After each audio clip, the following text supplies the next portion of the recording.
সবই শুনলাম, সবই বুঝলাম, বিশৃঙ্খলা ঘটে গেল। তা সংক্ষিপ্ত মোনাজাত করলে কি যায় আসে করে দিলে? দিনই আলোচনার পরে সংক্ষিপ্ত মোনাজাত করা যাবে কিনা? যাবে না, যাবে না, কোনোটাতেই যাবে না। যাবে না তো তাহলে যে আমরা যে প্রতিষ্ঠান চালাচ্ছি, মানুষজন আমাদের যে আমি দোয়া পড়ছি, থামেন, আমি দোয়া পড়ছি। আলহামদুলিল্লাহ, আলহামদুলিল্লাহ, দোয়া যে আছে রাসূলের, সেটা আমি পড়ছি। আর দোয়া মুখ্য ইবাদতে, হাদিসটা জাল নাকি আমাকে বলতে হবে? সহি।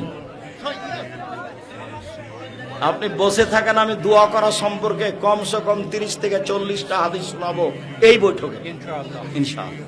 প্রায় 22-24 বছর হলো দোয়ার উপরে বই লেখা। এই সম্পর্কে আমাকে বলে কোনো লাভ হবে না, জোর করলে পরিবেশ নষ্ট হবে। এই যা আমি খালি 26 বছর থেকে ফতোয়া লিখি এই হাত দিয়ে, 6 বছর থেকে ফতোয়া বোর্ড পরিচালনা করি। রাসূল সাল্লাল্লাহু আলাইহি ওয়াসাল্লাম বলেছেন, আদ-দুআ হুয়াল ইবাদাহ, দোয়াই হচ্ছে ইবাদত।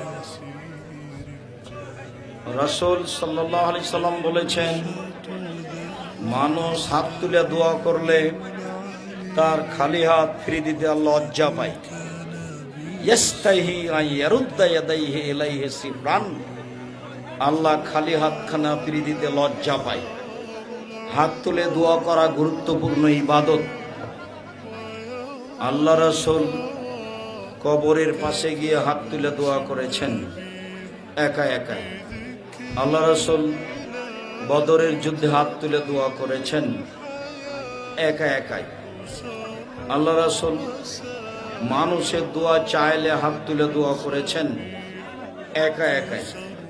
আল্লাহ রাসূল মানুষের একটা তহসিলদারি আদায়ের বোকামি দেখে হাত তুলে দোয়া করেছেন একা একাই। আল্লাহর নবী হজ করতে গিয়ে পাথর নিক্ষেপের পরে 2 জায়গাতে হাত তুলে দোয়া করেছেন একা একাই।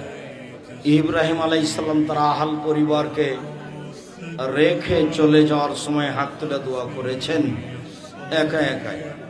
কবরের শাস্তিকে উল্লেখ করে আল্লাহর নবী হাত তুলে দোয়া করেছেন একা একাই।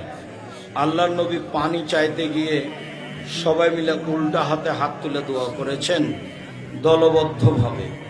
হাত তুলে দোয়া করার বুখারীতে 36টা হাদিস আছে সূত্র অনুযায়ী, আর সহিহ হাদিস আছে প্রায় 35টা, আর 42টা আছে জালজয়ী, আর 24টা স্থান আছে কোথায় কোথায় হাত তুলে দোয়া করতে হবে। বিস্তারিত দেখতে হবে আইনে রাসূল সাল্লাল্লাহু আলাইহি ওয়াসাল্লাম দোয়া অধ্যায়, আব্দুর